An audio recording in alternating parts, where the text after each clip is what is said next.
I boleh. Okey. Okey lah. Ada tu. Ada.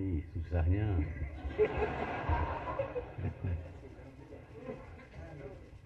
Balik kepada cerita saya tadi.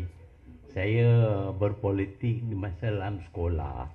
Dalam sekolah, budak sekolah nak berpolitik. Siapa nak dengar cakapan budak-budak? Sebab itu saya terpaksalah belajar dapat degree jadi doktor. Lepas itu nampak orang dengar sikit bila kita ada sijil. Tapi itu masalah saya lah yang saya atasi.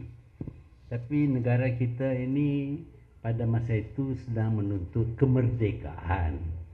Kata British, Malaysia ni tak boleh merdeka. Apabila Malaysia merdeka, orang Melayu akan rampas harta punya orang Cina dan orang India untuk diberi kepada orang Melayu. Sebab itu mereka anggap kalau kita merdeka, huru-hara akan berlaku. Peperangan akan berlaku. Permusuhan antara kaum akan berlaku. Tetapi dia tidak berlaku. Dia tidak berlaku kerana pemimpin kita bukan jenis penyangak lanun yang nak rampas harta punya orang.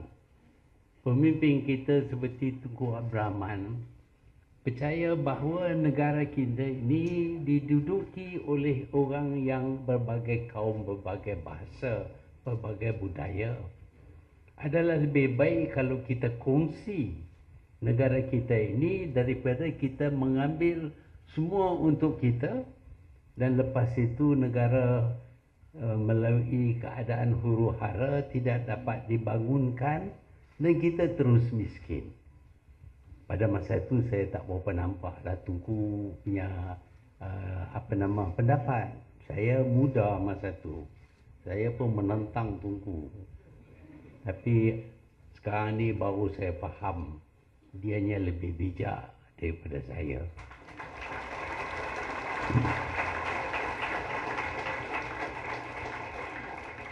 Kerana kesanggupan berkongsi kuasa dan berkongsi kekayaan, maka negara kita ini aman. Aman adalah pihak ekstremis tertentu ni biasa sajalah, mana-mana pun pihak ekstremis, pihak keterlaluan ni tak pernah puas hati. Itu biasa saja. Tapi umumnya negara kita Malaysia bukan menghadapi huru-hara, sebaliknya aman dan tenteram, dan kita dapat bangunkan negara kita ini sejak kita merdeka.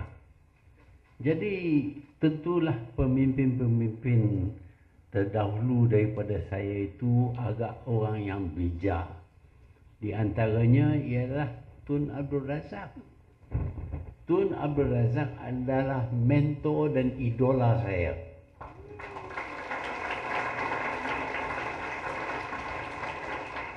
Kalau tak sabit Tun Abdul Razak, saya tak jadi Perdana Menteri. Dialah yang terima saya masuk balik ke dalam UMNO walaupun ada beberapa kerat orang yang tak puas hati. Tapi saya dapat masuk balik dalam UMNO. Lepas itu bila diadakan pilihan raya pada tahun 74, Tun Razak pilih saya jadi menteri.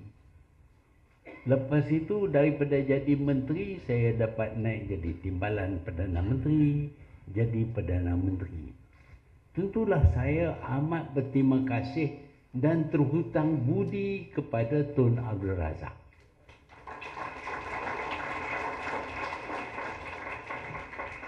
Bila kita terhutang budi kepada seorang yang meninggal, kita harus membalas budi kepadanya melalui anak-anaknya, cucu-cicitnya.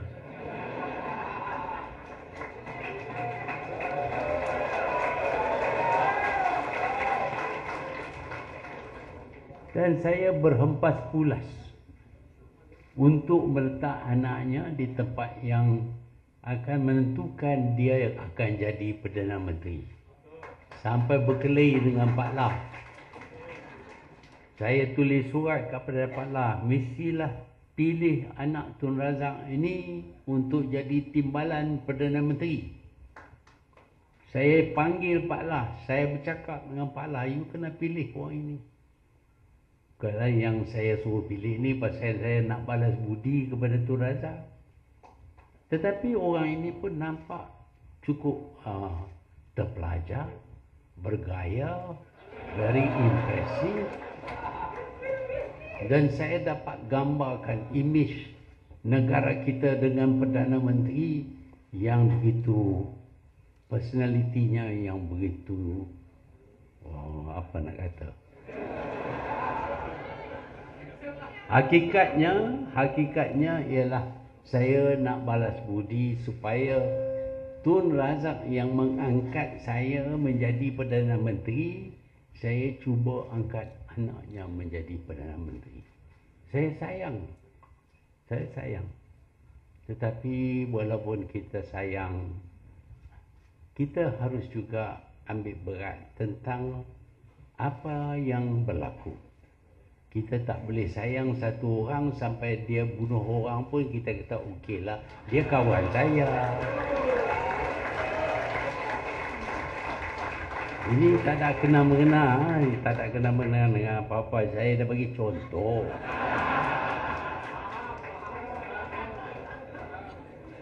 Kalau kita sayang kepada isteri pun, kalau isteri melakukan jenayah yang dahsyat, kita tak bolehlah terima pasal dia isteri saya.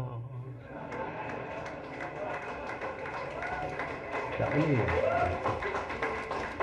Jadi kita harus ingat, kawan-kawan kita, saudara mara kita mesti laku yang betul. Kalau yang tak betul, kita terpaksa kata tak betul. Walaupun berasa terlekat dalam dada nak kata sesuatu kepada kawan dan orang yang mana kita mendapat banyak nikmat. Saya dapat banyak nikmat daripada Tun Razak. Saya tak nak buat naya kepada anak-anak dia. Saya nak bantu anak dia. Sebab itu saya berusaha bersungguh-sungguh untuk memberi tempat kepada anak Tun Razak. Alhamdulillah, saya berjaya. Tapi saya tak tahu apa berlaku. Kadang-kadang kita tengok orang ni baik-baik betul-betul. Ada seorang yang dikenali sebagai Mr. Clean. Mr. Clean, bersih. Dan saya pilihlah yang bersih. Takkan nak pilih yang kotor pun. Tak patutlah kalau saya pilih yang kotor. Saya pilih yang bersih. Tapi bila dapat kuasa ni kata Mak Saleh, power corrupts. Absolute power corrupts absolutely. Kuasa menjadikan kita korup. Atau dalam bahasa Melayu itu rasuah. Tetapi kalau kuasa itu tidak terhad, kita akan jadi lebih korup daripada yang lain. Sebab itu apabila kita berkuasa, naklah kita sepanjang masa mengingati diri kita bahawa kalau kita tak berjaga-jaga, kita akan menyalahgunakan kuasa. Saya ini zaman dulu anak dididik oleh ibu dan bapa. Sekolah tak berapa kuat sangatlah. Dari mak saya selalu pesan saya, jangan ambil apa yang orang punya. Ni orang Kedah cakap. Jangan ambil, bukan ambil benda orang punya. Dan ini menjadi panduan kepada saya, iaitu walaupun kita boleh ambil, jangan ambil. Ini masalah kita. Banyak daripada kita bila ada chance, orang tak nampak, kita sauklah sikit-sikit. Pasal orang tak nampak, dia lupa. Tuhan nampak, dia lupa yang tu. Ini macam kita lihat sekarang di Timur Tengah. kita dilarang membunuh. Kita dilarang membunuh saudara kita yang seagama. Tapi ini menjerit Allahu Akbar, lepas tu bunuh kawan. Tak berdosa kan? Pasal kata Allahu Akbar tak. Bermakna bahawa walaupun kita semayang, kita puasa, kita keluar zakat, kita buat kerja haji, kita mengucap hari-hari. Tetapi yang salah, salah juga. Kalau kita curi dua orang, bahawa kita semayang tak bermakna bahawa tak berdosa, berdosa juga kalau curi. Jadi apa yang kita dapat lihat di depan, kadang-kadang melindungi, menyembunyi barang-barang yang tak baik yang ada di belakang.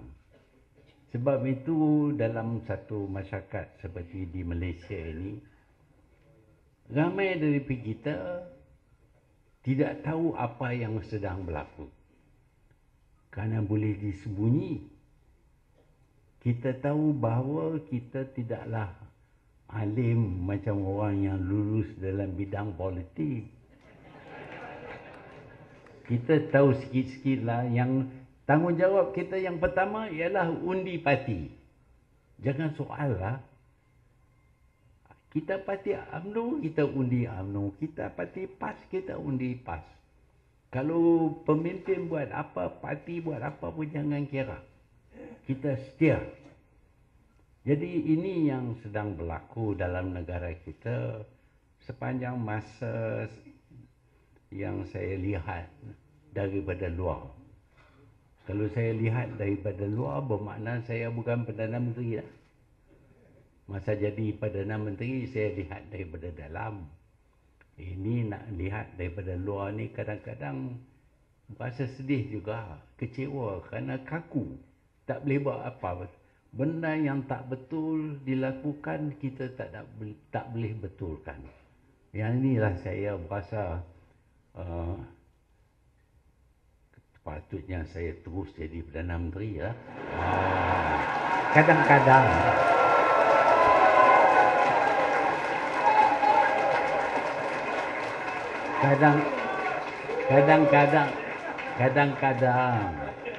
bila berasa kecewa, tak boleh nak buat apa-apa apabila benda yang dilakukan itu salah, kita berasa kalau bolehlah jadi, aku boleh buatlah.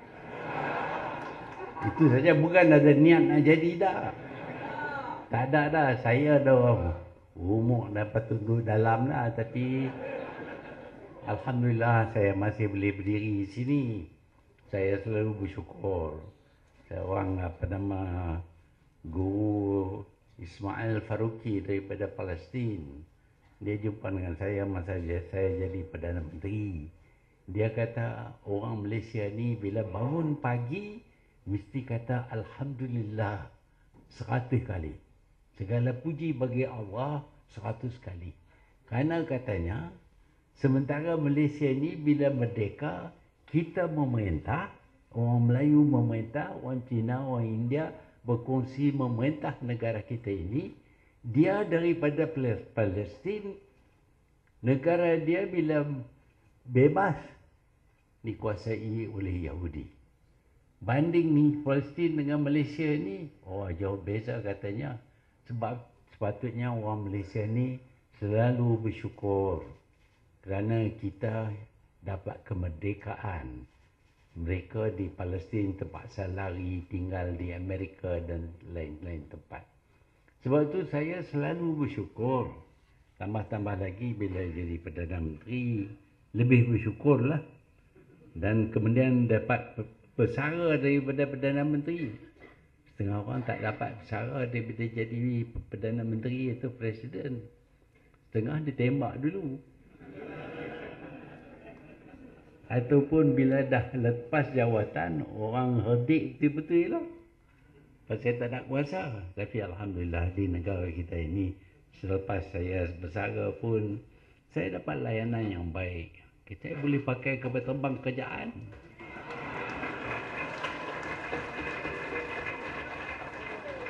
Bukan yang besar lah, yang kecil sikit. Tak apa lah. Dia boleh terbang juga. Baru ni saya pergi ke Jepun dengan kapal terbang kerajaan. Bukan yang besar tu, tapi yang kecil. Sampai. Balik pun dengan kapal terbang kerajaan. Sampai. Jadi Alhamdulillah, bersyukur saya. Dah bersara pun boleh guna harta punya kerajaan. Apa lagi nak?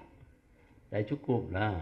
Saya ingat bila jadi Perdana Menteri ini, ini nasib cukup baik. Saya dulu anak orang pincin jadi guru. Tak banyaklah duit. Gaji dia, pension dia RM90 sebulan. Sampai mati. Jadi saya pun tak dapat duit poket banyak. Jadi satu hari berasa nak makan mi. Ada dalam poket 2 kupang, 20 sen. Mamak tak mau jual mi, 20 sen. 50 sen boleh, 2 kupang tak boleh. Tetapi selepas jadi Perdana Menteri, kalau saya nak makan 1000 pinggan mi pun boleh. Dia tak kaya lagi. Tentu cukup kaya, boleh makan 10,000 pinggan mi. Jadi saya bersyukur bila jadi Perdana Menteri, dan apa juga kemudahan yang diberi kepada saya lebih daripada yang saya harapkan. Saya anggap saya adalah orang yang nasib terbaik sekali dalam negara kita ini. Gaji pun dapat. Tapi gaji saya tak belanja. Saya nak mengaku sekarang, gaji saya tak belanja. RM8,000 mula. Itu potong 10%. Saya nak kurangkan perbelanjaan.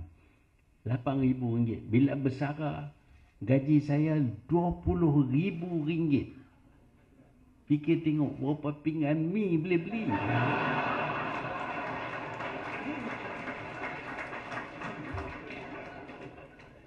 Saya mengaku duit gaji saya tak belanja sedikit pun.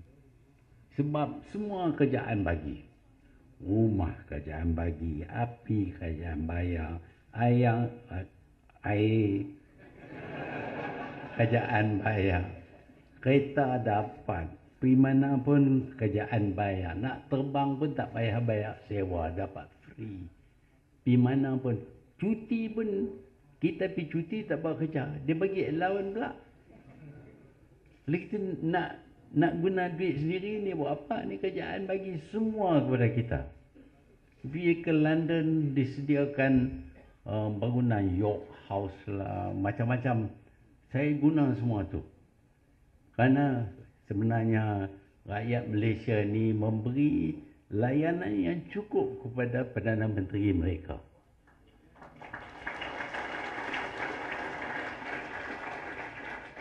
Tak ada perlu nak tambah-tambah lah. Cukuplah banyak tu. Saya tak fikir kalau jadi Perdana Menteri ada orang boleh belanja lebih daripada itu. Saya cuba nak belanja pun tak boleh.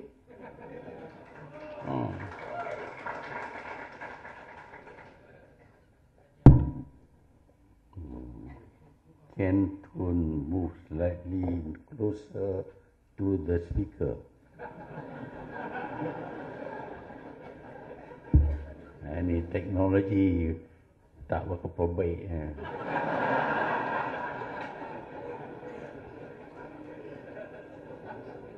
Saya tak pandai dalam bidang pentadbiran. Saya bukan pandai sangat berkenaan dengan politik pun.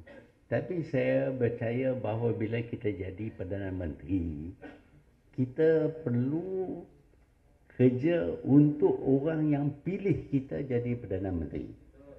Siapa yang pilih kita? Akhirnya rakyat yang pilih kita. Sebab itu segala wang ringgit kerajaan mesti diguna untuk keperluan rakyat, untuk membangunkan negara supaya negara kita tak kurang berbanding dengan negara-negara yang lain. Saya memang pun jalan banyak tempat, dan di mana-mana saya pergi, saya tanya kepada saya, kenapa Malaysia tak macam ni? Pada tahun 1961 saya pergi Jepun buat kali pertama. Wah, kereta api dia pada masa tu pun cukup banyak, cukup laju. Saya ingat kalau kita boleh hadam macam ni, wah, nombor satu lah kita.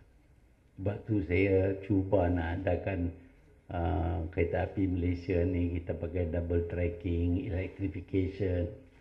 Tapi kena belanja duit lah. Wujudlah kerjaan ada duit untuk benda yang semacam itu. Untuk lain, duit kita tak boleh guna. Nak guna duit kerjaan ada prosedurnya, ada prosesnya.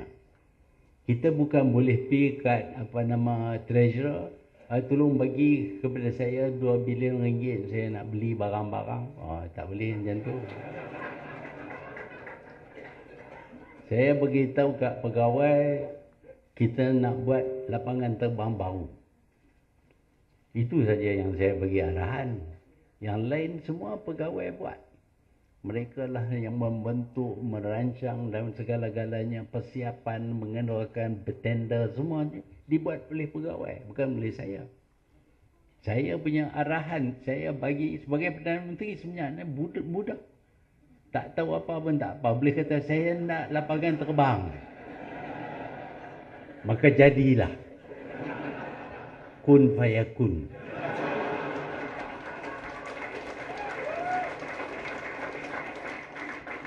Jadi semua duit negara mesti diurus mengikut aturan peraturan, mengikut undang-undang dan perlembagaan negara. Kita bagi kuasa kepada pemimpin-pemimpin kita bukan untuk kepentingan diri, tapi untuk kebaikan negara. Tapi kadang-kadang kita lihat adalah sikit sana, sikit sini, hilang-hilang. Tak apalah, sikit-sikit kadang-kadang. Tambah pula kalau kawan kita buat ya. Kawan kita buat, kita tak boleh lah kata, you janganlah curi duit 1 juta, tak baik lah. 1 juta tak apalah, okey lah. Mungkin ada keperluan nak kahwin ke apa kan.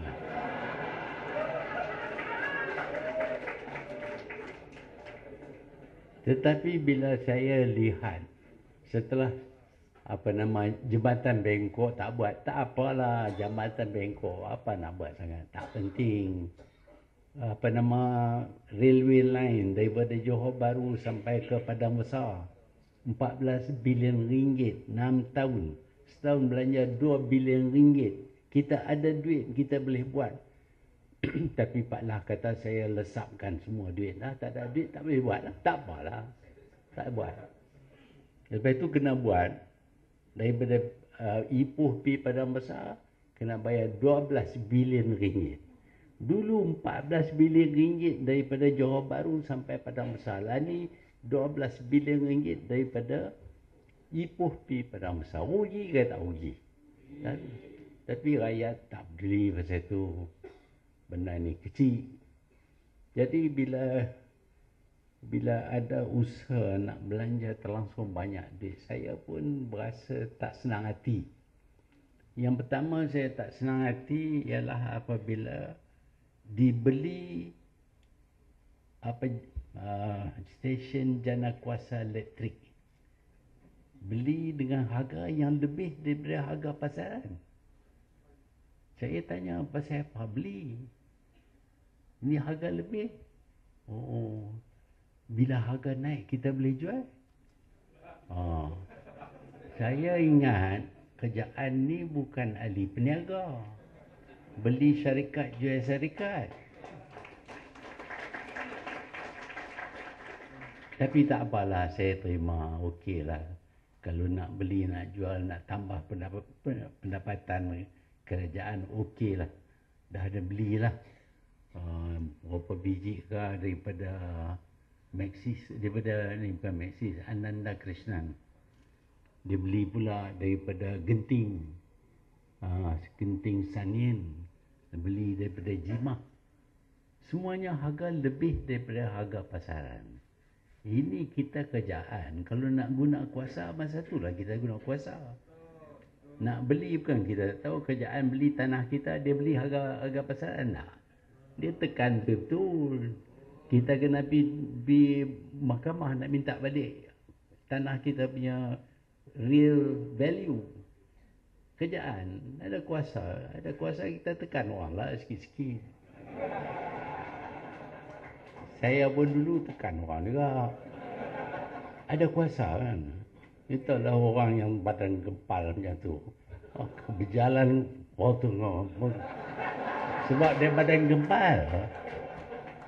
Kawan yang kurus itu tak beranilah nak buat macam tu. Dia berjalan nampak orang lain elak daripada sentuh orang lain. Tapi orang yang badan gempal, badan besar, kami hero lagi.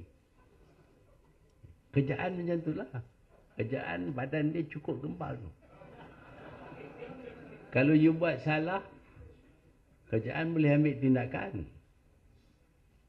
Kalau kita ada kes bawa pergi polis laporan, polis dapati ada kesalahan yang menentukan sama ada dibawa ke mahkamah ataupun tidak, ialah AG,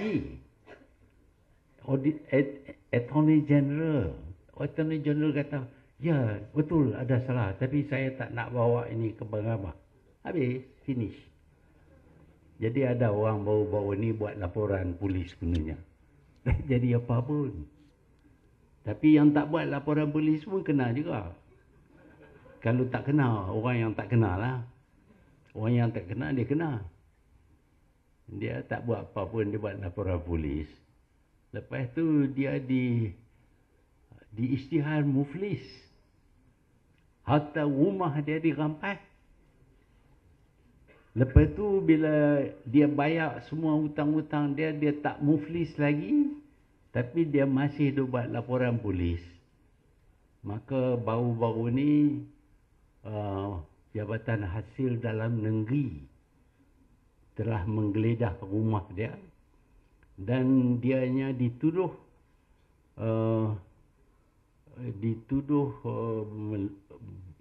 membersihkan duit curi. Dan dia cuba sokong teroris. Ini dia kena sekarang ni pasal dia buat laporan polis. Tak tahulah nama dia apa. Yang tu kita boleh teka lah siapa. Pasal apa? Pasal kerajaan ada kuasa. Tapi jangan salah guna kuasa. Ada kuasa untuk membuat sesuatu yang baik bagi kita semua. Kuasa itu terhad, bukan untuk diri sendiri, bukan untuk menekan mana-mana pihak. Sebaliknya kita yang berkuasa ini, kuasa itu adalah untuk memperbaiki orang yang beri kuasa itu kepada kita. Siapa yang memberi kuasa itu kepada kita? Rakyat, melalui pilihan raya. Rakyat pilih kita. Jadi kita tu hutang budi kepada rakyat. Segala kuasa yang ada kepada kita, kewangan negara, mestilah diguna untuk kebaikan rakyat. Tapi pasal dah beli genting Sanyen dan Ananda punya kilang elektrik ni, okeylah. Lebih sikit daripada harga pasaran. Kita pun boleh lupakan saja. Lepas itu kita dapati membeli tanah kerajaan. Orang yang berkuasa dalam kerajaan beli tanah kerajaan. Tanah kerajaan bermakna tanah kita. Pasal kerajaan ni kerajaan kita. Dan kerajaan Malaysia ni pun tak banyak tanah di Kuala Lumpur ini. Tak banyak tanah pasal semuanya sudah dibalai oleh Selangor dah, balai ambil semua. Jadi dijualnya tanah kerajaan kepada badan ini dengan harga lebih rendah daripada pasaran. Kalau kita perhati TRX ni, Tun Razak Exchange, dia berdekatan dengan pavilion. Tanah sebelah pavilion itu dijual kepada Desmond dengan harga RM7,000 satu kaki persegi. RM7,000 satu kaki persegi. Tetapi 1MDB beli tanah kerajaan dengan harga RM60 satu kaki persegi. Tanah lapangan terbang Sungai Besi demikian juga dibeli dengan harga RM90 satu kaki persegi. Sedangkan tanah itu sekurang-kurangnya RM2,000 ataupun RM3,000. Lepas tu kita kata, oh kita punya aset besar. Tanah beli dengan harga murah. Penaik harga tanah, aset besar, duit banyak. Tapi yang rugi siapa? Kerajaan. Kita rugi. Pasal tanah yang nilai cukup tinggi dijual kepada badan ini dengan harga yang cukup murah. Yang dikatakan aset 52 bilion tu bukan aset lagi. Nah, sekarang ni ada usaha nak jual kepada badan-badan tertentu kerajaan dengan harga yang lebih tinggi. Pasal nak buat tak boleh. Nak bagi katanya kepada tabung haji dan lain-lain. Tak tahulah, ini saya dengar rumor. Cerita orang, jangan percaya cerita. Tapi boleh percaya juga sikit-sikit. Jadi ini semua benda yang semacam ini tak betul, tak baik. Ialah nak beli kilang elektrik dengan harga tinggi, okeylah. Awak rugi duit kerajaan. Tapi bila beli tanah dengan harga yang cukup murah, tanah yang nilainya tak kurang daripada RM5,000 satu kaki persegi, dibeli dengan harga RM60. Siapa pun boleh beli, dapat duit banyak. Saya pun teringin nak beli juga. Kalau boleh beli dengan harga tu, saya ingat semua orang kampung curuk mana pun nak beli tanah bandar ni, beli RM60, boleh jual RM5,000. Pandailah. Aset banyak lah. Jadi benda macam ni saya perhati tak kena. Lepas itu saya dapati hutang meningkat kepada RM42 bilion. Sedangkan badan ini, satu MDB ini, diberi modal oleh kerajaan sebanyak RM1 milion. Bermakna dengan modal RM1 milion boleh pinjam RM42 bilion. 42,000 kali ganda lebih daripada modal yang kita ada. Kalau macam itu semua, apa yang orang duk jual nasi lemak tepi jalan pun, dia pun ada juga RM1. Boleh pinjam 42,000 kali. Pergilah cuba di bank kalau boleh dapat. Nak pinjam banyak yang kita ada pun dia tak pergi. Ini dengan modal RM1 juta, boleh pinjam RM42,000. Lepas tu dengan RM42 bilion ini beli tanah dengan harga murah pula. Oh, ini berniaga bagus ni. Jadi saya dapati ini tak kena. Tapi nak tegur, saya terikat dengan persahabatan saya dengan Tun Razak dulu. Takkanlah saya nak buat benda yang akan membinasakan anaknya, itu bukan balas budi. Tapi bila lama kelamaan, bila saya dapati duit yang hilang ini, yang tak boleh dijelas di mana duit ini, bukan RM1 juta, bukan 10 juta, bukan 100 juta, tetapi berbilion, beribu juta ringgit hilang. Hilang daripada makna kita tak tahu dia ada di mana. Jadi siapa yang patut tahu? Tentulah orang yang mengurus patut tahu.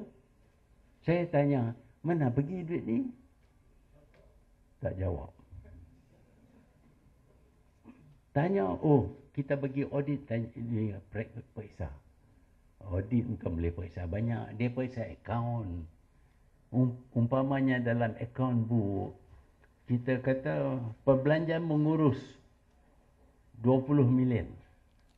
Dia masuk tu, ini belanjaan mengurus 20 million. Naik perbelanjaan ni sampai lebih daripada 100 million ringgit untuk mengurus 1MDB ni. Dia tengok ni perbelanjaan disebut di sini. Itu auditor. Kalau dia nak buat pemeriksaan yang betul, dia nak tahu juga pasal apa belanja banyak sangat untuk mengurus ni. Daripada 27 million naik sampai 100 million lebih nak mengurus saja. Hasil tak dapat apa pun. Keuntungan tak ada. Nak bayar 2 bilion ringgit faedah pun tak boleh. Dah melabur 42 bilion dengan aset kononnya 52 bilion. Jadi saya tanya kepada diri saya banyak kali. Saya ni tak pernah tanya isteri. Saya tanya diri saya.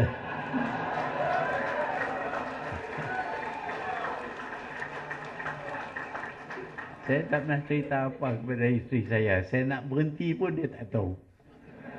Tiba-tiba saya announce saya nak berhenti. Jadi benda macam ni pun saya tak bincang dengan siapa. Saya fikir balik. Lepas tu saya berpendapat bahawa ini tak boleh lah. Kalau 1-2 million okey lah. Tetapi ini 42 bilion ringgit hutang dan kita tak tahu duit tu ada di mana. Cerita kata sudah labur di Pulau Cayman Island. Di sana di West Indies. Kerajaan dulu tak pernah melabur di West Indies. Lepas tu atas desakan orang suruh bawa balik duit tu, bawa balik separuh. Lepas tu bawa balik separuh lagi, tak bawa balik ke Malaysia. Simpan dalam bank BIS di Singapura. Pasal apa? Kalau bawa balik ni bank negara ni kacau. Dia soal di mana dapat duit. Apa nak takutnya? Duit tu bukan duit haram. Duit halal kita abadlah kepada bank. Bank negara. Ini duit bukan untuk money laundering. Bukan untuk teroris. Ini duit kita, keuntungan kita yang kita labur di luar negeri. Tapi tak berani bawa balik. Dan sekarang ni bank pula kata sebenarnya tak ada duit yang disimpan dengan bank. Apa ni? Jadi walaupun tak nak timbulkan masalah, takut ni jadi masalah, saya ni satu manusia yang tak boleh bersetuju dengan siapa orang lain pun. Saya seorang jadi Perdana Menteri semua hidup. Jadi saya tak apalah orang nak kata pilah. Saya tak ada niat nak jadi Perdana Menteri semua hidup. Kalau dulu boleh dah. Tapi ini duit begini banyak hilang. Bila saya tanya, tak ada jawapan. Kalau hilang 100 ribu ke apakah, tak jawab pun tak apalah. Okeylah. Ini bila hilang, saya bilang-bilang lebih kurang 14 bilion ringgit hilang. Saya fikir ini kita tak boleh lagi. Tak boleh lagi maafkan ataupun pandang ke lain. Kita mesti tumpu kepada ini.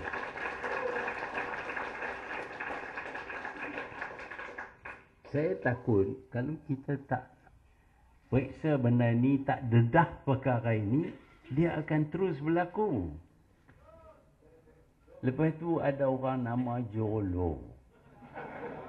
Tak tahulah how low he is, but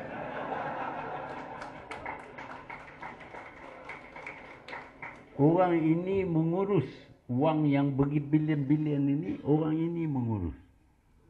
Dia kata daripada Hong Kong, dia tak balik dari sini dah. Dia kata daripada Hong Kong. Bukan dia tak ada terlibat sama sekali dengan 1MDB ini. Tapi ada kaki khanas. Tak ada kerja lain, pidu periksa dia punya latar belakang. dapati satu mahkamah di London menyebut nama dia sebagai mencadang untuk membeli 3 buah hotel mewah di London dengan duit yang dipinjam sebanyak 1 bilion pound. Tak jadilah pasal orang tak percaya. Tapi dalam kenyataan yang dibuat oleh Cik Jolo ni, dia mengaku bahawa dia dapat backing daripada kerajaan Malaysia dan satu MDB. Ini terdapat dalam laporan mahkamah. Kalau buat dalam catatan di mahkamah, takkan kita kata mahkamah ni sengaja nak buat naya kat Jolo. Sebut nama dia tak pasal-pasal pun. Sebut apa yang dia kata. Tentu ada kebenaran dalam tuduhan ini. Jadi yang percaya kepada Jolo ni bukan ahli MCA, bukan ahli gerakan, bukan pun ahli UMNO, bukan orang ni, cuma orang kenalan saja, kawan saja. Serah kepada dia 42 bilion ringgit untuk dia urus. 42 bilion ringgit. Saya berpendapat ni tak boleh lagi dah. Sebab itu saya balik daripada Jepun, saya terima kasihlah ada blog sikit. chedebt.com. Lah ni tak boleh akses kerana saya bawa cerita bukan MDB, tak boleh akses, tutup. Tapi saya ucap terima kasih kepada kawan-kawan yang telah pun alih semua yang saya tulis kepada Facebook mereka.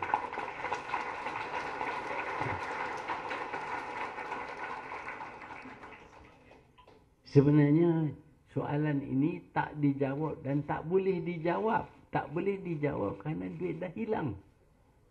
Duit dah hilang. Bukan 1 juta, 2 juta, 100 juta, 200 juta. Tetapi 14 bilion sekurang-kurangnya dah hilang. Mungkin lebih daripada itu. Saya berpendapat bahawa dengan skandal yang semacam ini dan soal Al-Tantuya dan lain-lain, saya fikir kalau Datuk Seri Najib memimpin BN dan UMNO dalam pilihan raya akan datang, kita akan kalah.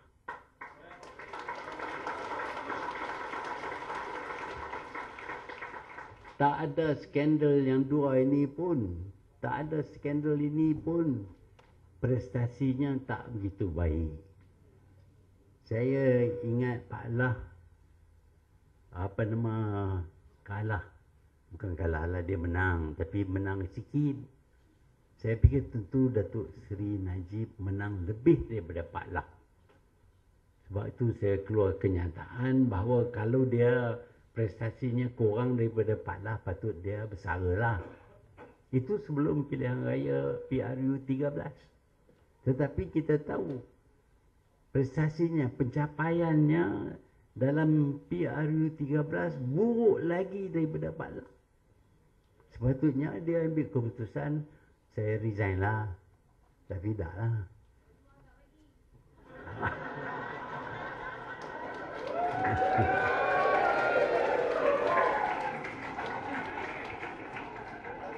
Dia tak letak jawatan. Pendapatnya ialah kerana BRIM yang bagi ni sikit sangat, kita tambah BRIM, orang akan sokong. Ini pendapat yang tidak berasas sama sekali. Orang tak buat keputusan berasas kepada RM500 dia dapat. Tambah orang Cina. Orang Cina RM500 untuk dia nak beli rokok pun cukup lah. Boleh lah. Tapi dia tak undi juga. Orang PAS kata kami terima tapi undi tak. Kalau diadakan rapat umum, 10,000 orang datang, bawa spanduk menulis I love PM, menyanyi lagu I am for you. Tapi bila main pilihan raya, dapat undi kurang daripada orang yang tak angkat pun spanduk dulu. Orang angkat spanduk ni, dia angkat pasal bayar duit kat dia. Ni.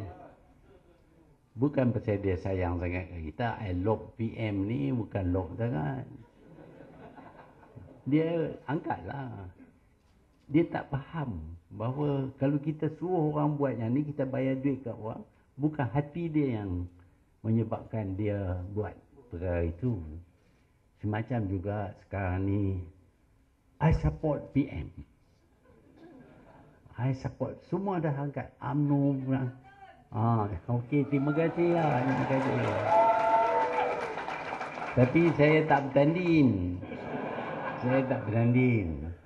Ini orang yang support ni, dia bukan support dengan hati dia. Dia support pasal takut. Takut. Kau hilang jawatan, tak dapat allowance ke apa ke. Support lah. Kita tak boleh percaya sangat support ni. Dengan adanya orang kata I support PM, PM boleh kata I am not alone.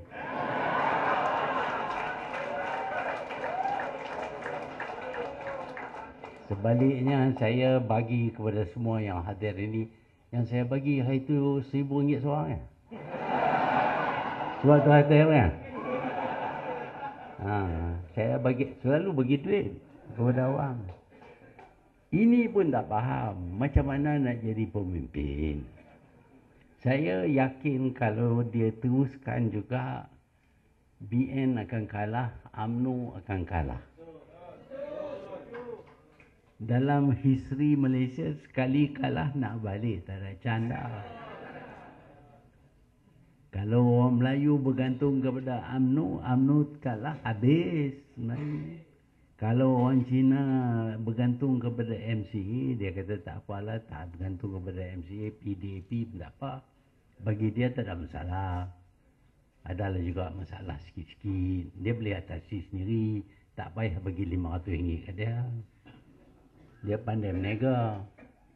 Jadi cara-cara nak menang hati rakyat ini, saya ingat tak betul, tak kena. Ditambah tokok dengan perbuatan yang tidak diizinkan oleh rakyat. Menghilangkan wang begitu banyak. Wang tu pula bukan wang duit kita pinjam. Kalau duit kerjaan tak apa juga. Ini duit kita pinjam, kita kena bayar hutang. Nak bayar hutang 42 bilion, nak main daripada mana? 42 bilion. Nak bayar 2 bilion setahun, faedah pun tak boleh. Mengikut kira-kira saya tak pandai kira-kira, tapi kira-kira saya, faedah ke atas 42 bilion itu ialah sebanyak 2 bilion tiap-tiap tahun. Wah, 2 bilion nak untung meniaga apa ni? Saya tanya sama ada kilang-kilang elektrik ni untung 2 bilion ataupun tidak, dia tak pernah rasa. Yang rasa YTL-nya dia untung banyak lah. Dia dapat 800 juta setahun untung. Terima kasih kat saya lah tu.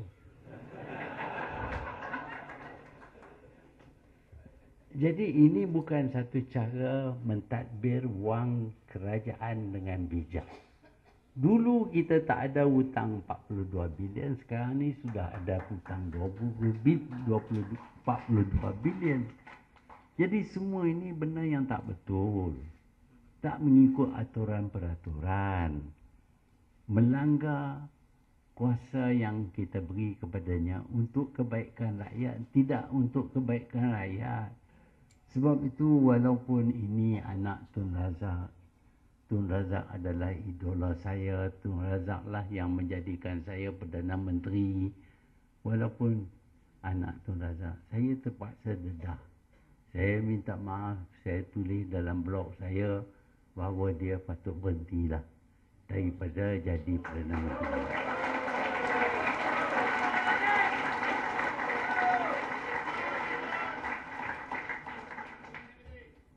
Bukan saya minta banyak, saya minta berhenti aja. Saya tak suruh orang buat apa yang saya tak pernah buat. Saya pernah berhenti. Apa yang tak ada masalah, berhenti ya.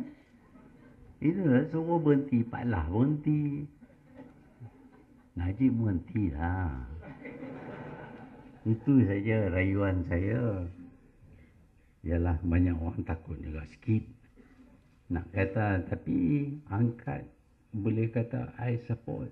Tapi dalam hati kata I don't support. Saya fikir main pilihan raya, habis lah. This is the end of BN dan UMNO. UMNO yang kita diri bersama dulu, tiba-tiba orang ini rosakkan dan hancurkan UMNO. Saya kata masalah, I cannot forgive people who do this thing to UMNO. Sebab itu saya minta supaya dia berhenti. Untuk kebaikan dirinya dan untuk kebaikan rakyat. Saya khawatir kalau dia kalah pilihan raya PRU 14 ini, parti lawan jadi kerajaan, mereka akan cungkil dan kurik dan gali sehingga segala kekotoran yang ada itu didedahkan dan tindakan diambil terhadap orang yang menyebabkan kekotoran ini berlaku.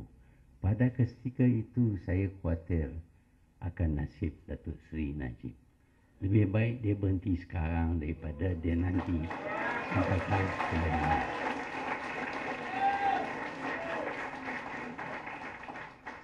Sekian saja, wabillahi taufiq wal hidayah. Assalamualaikum warahmatullahi wabarakatuh.